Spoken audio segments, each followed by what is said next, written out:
2, 3, 4, 5, 6, 7.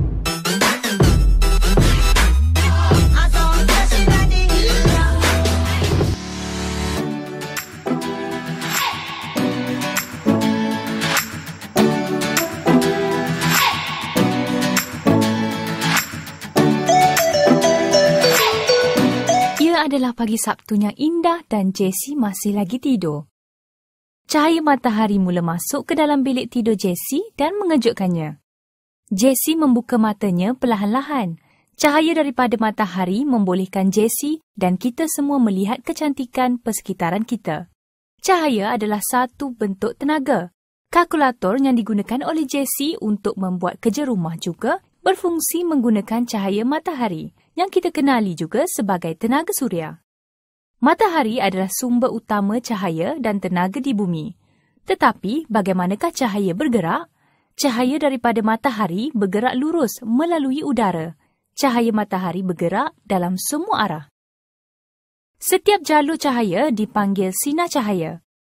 Sinar cahaya bergerak terus ke mata dalam garis lurus. Apabila Jessie menutup bidai di dalam biliknya, dia tidak dapat melihat pemandangan di luar lagi.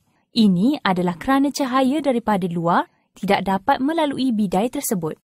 Cahaya bergerak sangat laju pada kelajuan 300,000 km per saat. Ini bermakna cahaya daripada matahari sampai ke bumi dalam kira-kira 8 minit.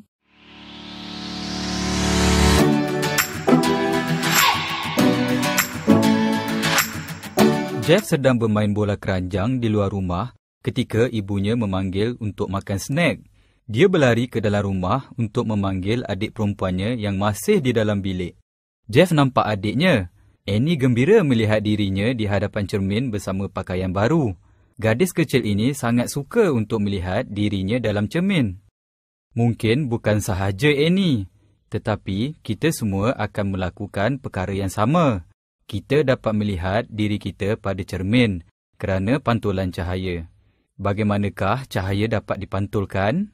Percaya atau tidak, Jeff dan Annie mempunyai sesuatu yang sama dalam tindakan mereka. Apabila bola Jeff mengenai tanah, bola tersebut melantun dari tanah. Perkara yang sama berlaku dengan cahaya. Apabila cahaya mengenai permukaan cermin, cahaya tersebut dipantulkan ke mata kita dan kita dapat melihat imej dalam cermin. Sinar cahaya yang mengenai permukaan cermin dipanggil sinar tuju. Sinar cahaya yang dipantulkan dari cermin dipanggil sinar pantulan. Untuk menunjukkan sinar tuju dan sinar pantulan, kita menggunakan gambar rajah sinar. Permukaan yang rata, licin dan berkilat seperti cermin adalah pemantul cahaya yang baik.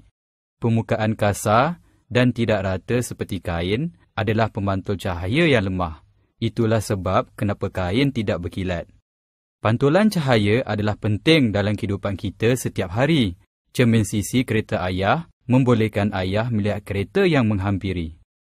Dan cermin cembung di tepi jalan memantulkan imej kereta yang datang dari arah lain yang mana membantu untuk mencegah kemalangan.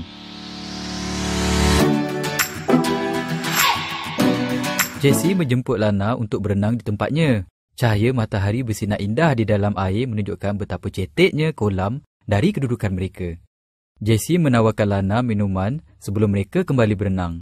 Lana melihat ke dalam gelas minuman. Dia mendapati bahawa penyedup minuman kelihatan bengkok. Mengapakah kolam kelihatan lebih cetek dari kedalaman sebenarnya? Dan mengapakah penyedup minuman di dalam minuman Lana kelihatan bengkok? Kita tahu bahawa cahaya boleh menerusi objek duk sinar. Cahaya boleh menerusi gas seperti udara. Cahaya juga boleh menerusi cecair seperti air dan cahaya boleh menerusi pepejar seperti kaca. Apabila cahaya bergerak dari satu medium ke medium yang lain, ia membengkok. Ini dipanggil pembiasan cahaya. Apabila cahaya yang bergerak di udara mengenai medium yang lain seperti air, ia dibiaskan. Perkara yang sama berlaku apabila cahaya yang bergerak di udara mengenai suatu kaca. Pembiasan berlaku. Contoh yang menunjukkan bahawa cahaya boleh dibiaskan adalah pembengkokan cahaya oleh penyedup minuman di dalam air minuman. Kolam yang kelihatan lebih cetek daripada kedalaman sebenarnya. Serta badan Jessie dan Lana yang kelihatan lebih besar apabila mereka berada di dalam kolam renang.